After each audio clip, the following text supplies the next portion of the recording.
Okay, so I've just gotten back from seeing Star Trek, and I thought I'd get in front of the camera and give you my thoughts. Now, I'm already blown away by the amazing bipolar reactions to this movie. I mean, this is probably the most divisive issue to hit the Trek universe or Trek fandom since Kirk versus Picard. I mean, like screaming arguments over this thing already.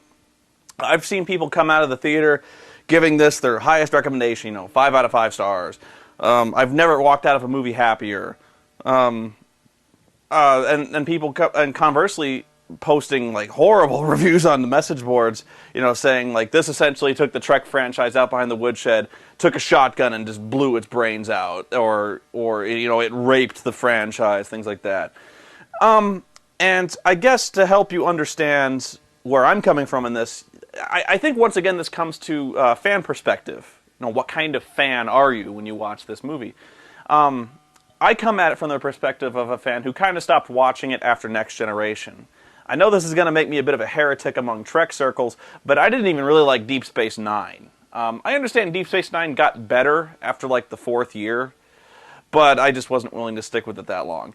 I thought Voyager was absolute garbage, and I actually stuck up for Enterprise for a little while, but even then, at its best, I wasn't that impressed with it.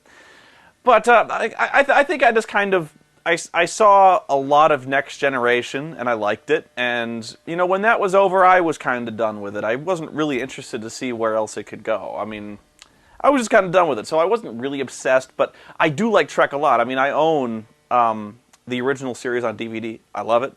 I watch it all the time.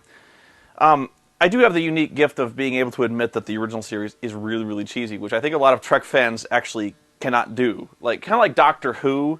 I think one of the most important things a Doctor Who fan needs to be able to admit is that the show sucks, but they still like it. There's kind of a disconnect there. You can, if you watch the BBC Doctor Who show, you can go oh, this show sucks, but it's still awesome. So I think in that regard, I think the original Trek kind of rides that same wave. It kind of stinks. In fact, it stinks most of the time. But just watching it is awesome. It's Trek. You can't go that's you can't go wrong with that. And so from that same perspective, I don't have a problem with hardcore Trekkies. I admire your ability to watch crap like Voyager and love the technobabble, love the aliens, love that whole Federation spirit of human manifest destiny that kind of permeates the entire Trek franchise, and still love it. But I think that's where the line is I think the casual fans of Trek really, really like it. And I think the hardcore fans of Trek feel just betrayed, just completely left out in the cold by this movie. And I'll tell you why. And I'm going to warn you that spoilers are total devastating spoilers are absolutely incoming. This movie revolves around a time travel plot. Long story short, too late, the Romulans somehow, or a Romulan ship somehow gets pulled back through time, and upon getting back into the past, it immediately encounters the starship that has Jim Kirk's father on it. They destroy the ship, creating a divergent timeline where Kirk's father is dead, and basically they make it very clear from that point on that it's a divergent timeline. Everything you know from that point is wrong. So there are no guarantees. Nothing you know of the Trek series from that point on applies. And that point is especially hammered home by the fact that the planet Vulcan itself is destroyed. So there is no hope, barring another time travel plot device, to restore things to status quo. Vulcan is gone. And so that made fans furious. And I can kind of get why, but at the same time, I kind of wish fans would calm down a little bit about this. Okay, they're basically arguing that you've destroyed Vulcan, you have sent things back essentially to square one. The only thing that you can consider canonical is Star Trek Enterprise and maybe the movie First Contact. And from now on, the entire series, every series beyond that, original series, Next Gen, Deep Space, is invalidated. What have you done? And you know what? Get over it. I guess that's my point is, it's not like the series of Star Trek you knew. It's not like you're not allowed to watch original series. It's not like your DVDs of Next Generation or Deep Space Nine are suddenly blank. It's not like you're going to put them in and be like, oh no, the timeline's been changed. Nothing applies. It's okay. Really, it's okay. You don't need to worry. You need to do what us Highlander fans and a great majority of Star Wars fans do. If you don't like it, like, get angry over it for a very brief period of time, then go into a severe drinking fit, and then pretend the sequels you like don't exist. Like, Highlander 2 didn't happen. I can live with that. There were no prequels. Like, that's some kind of parallel dimension seepage that, like, there were no prequels. Like, Jar Jar Binks, that was a sick joke. I mean, you're kidding, right? The Immortals from Planet Zeiss, that didn't happen. Just pretend it didn't exist. If you don't like it, I mean, that's not a big deal. You can't, like, some people are like, I can't do that. It says Star Trek on it. Just forget about it. If you don't like the movie, you don't like the movie. But it didn't take the franchise out back and shoot it in the head. Your DVDs are still good. And really, the franchise got shot in the back of the head with The Undiscovered Country. And I think in some cases you should be grateful for what you got.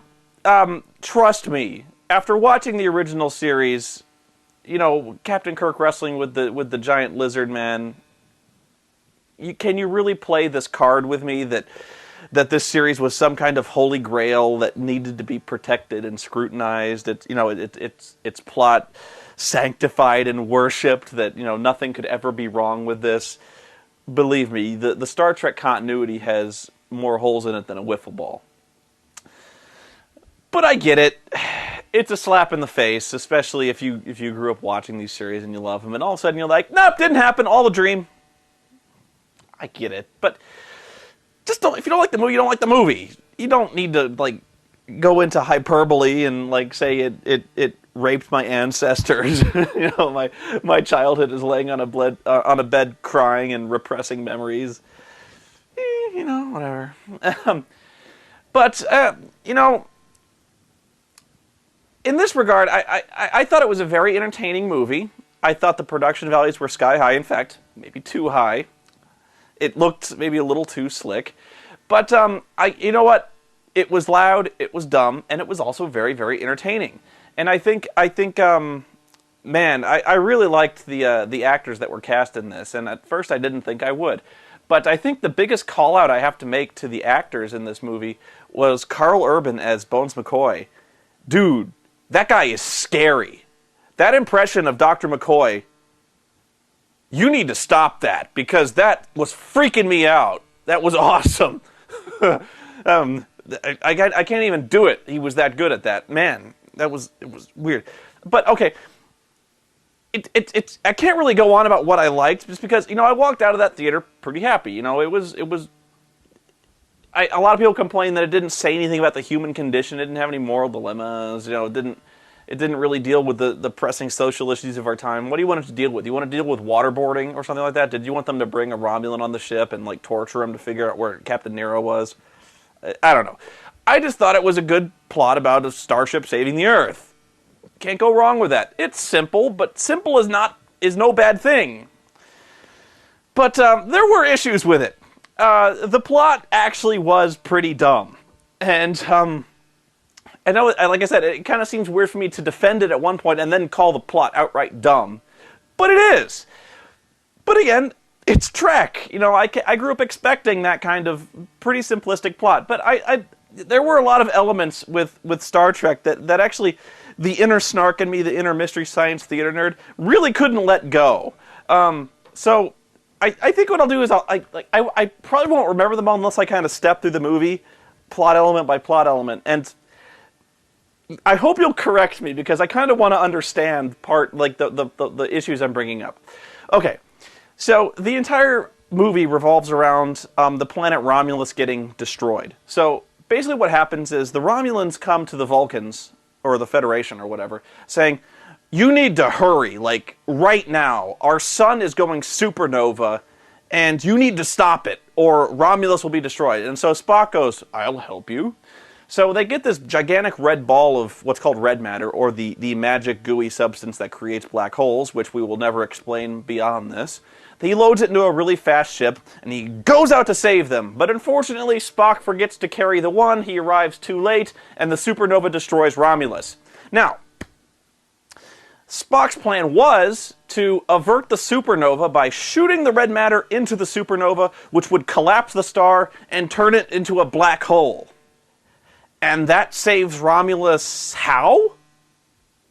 Congratulations, everyone!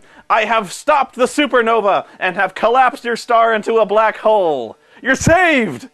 Hey, why is everyone looking so cold? Oh, you needed that. The sun, right? Sorry. So, like, collapsing their sun into a black hole, that saves Romulus? Okay, the way I explained it, and this is probably more thought than they actually put into the plot, was that it wouldn't instantly collapse the supernova into a black hole, but it would buy enough time for them to evacuate Romulus. That's my defense. I'm sticking to it. But anyway, it happens all too late.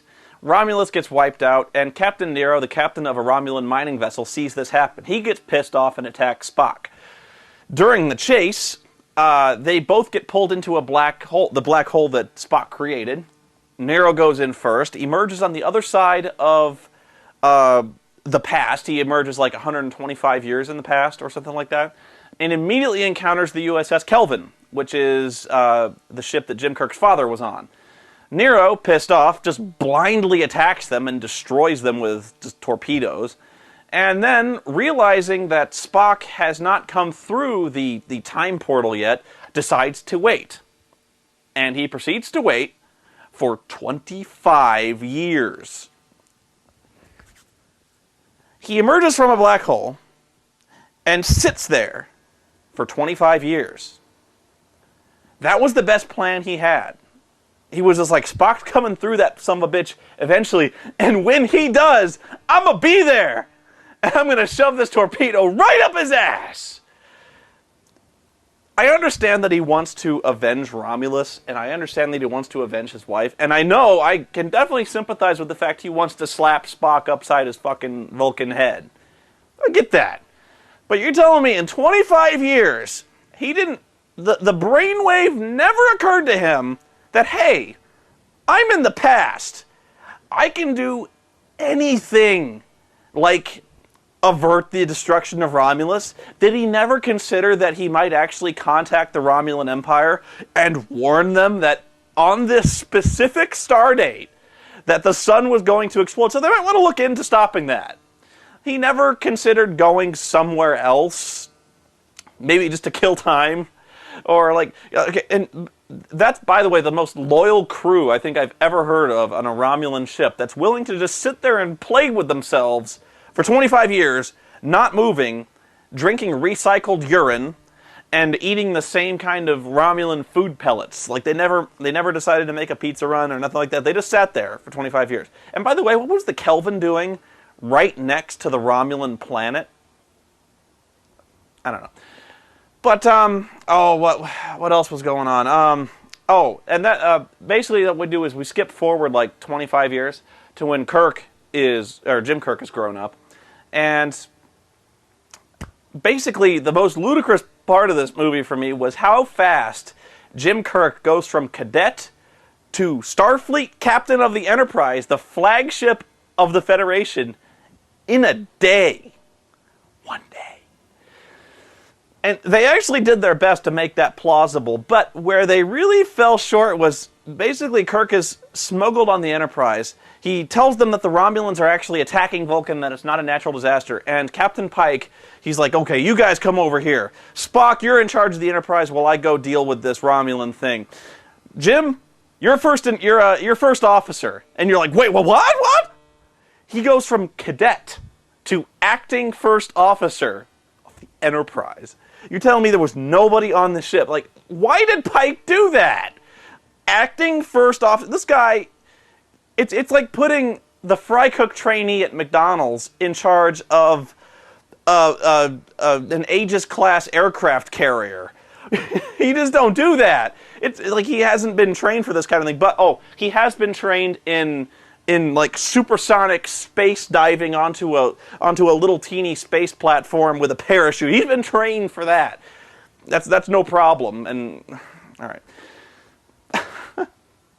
And by the way, what's with the Romulan Star Cruiser? Like, does OSHA not exist in the Romulan Empire? There's just like these gigantic 3-mile deep precipices that to cross them you basically have to jump over gigantic 60-foot chasms and land on the other side. There's no catwalks, there's no railings, there's not even like a little fireman's pole. No, you just jump, and if you misjudge the jump, you're fucked. You're gonna fall 3 miles into the infinite abyss.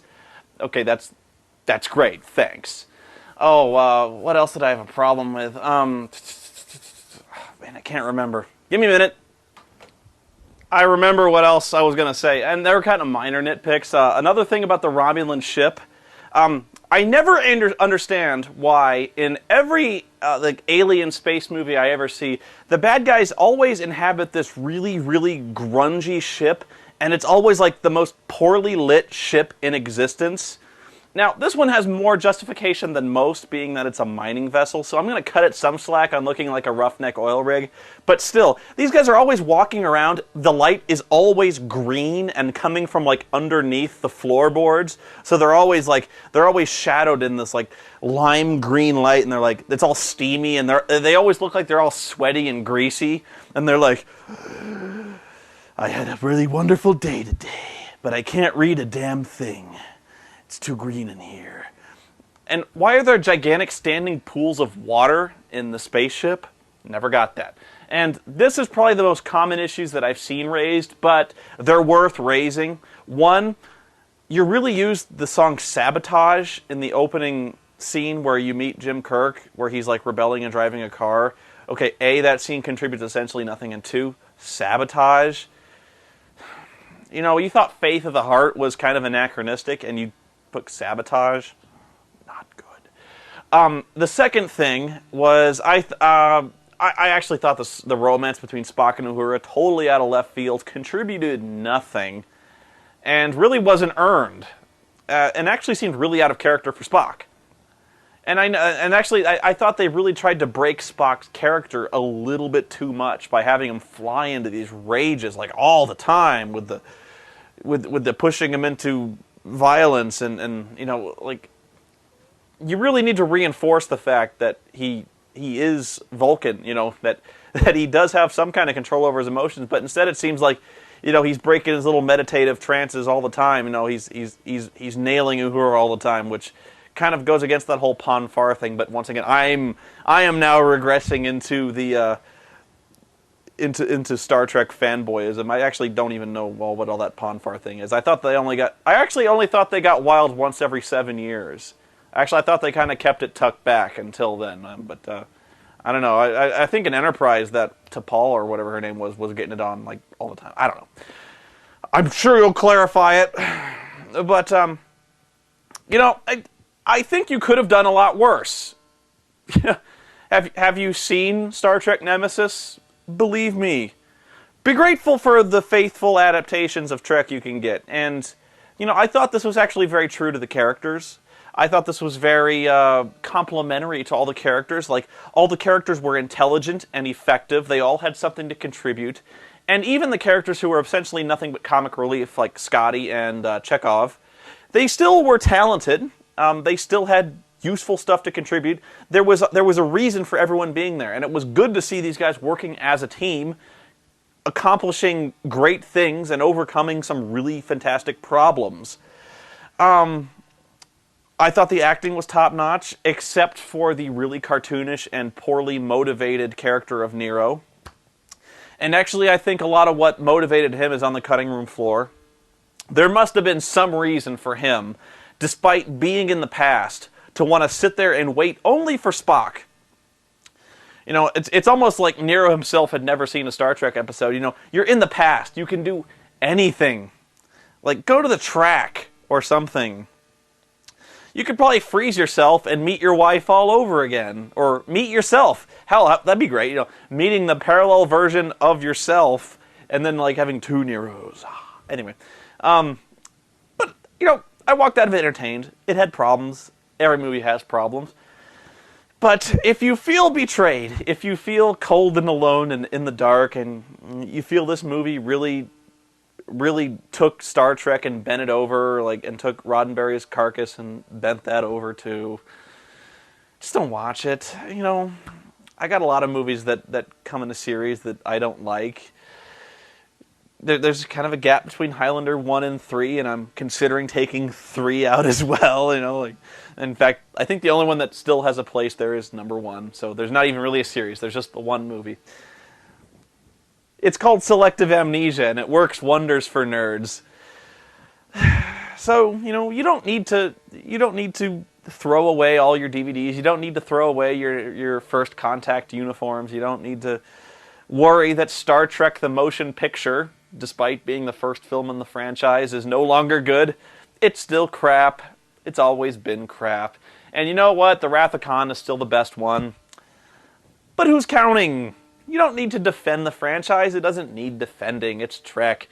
You got a guy fighting a giant rubber monster in about half the episodes.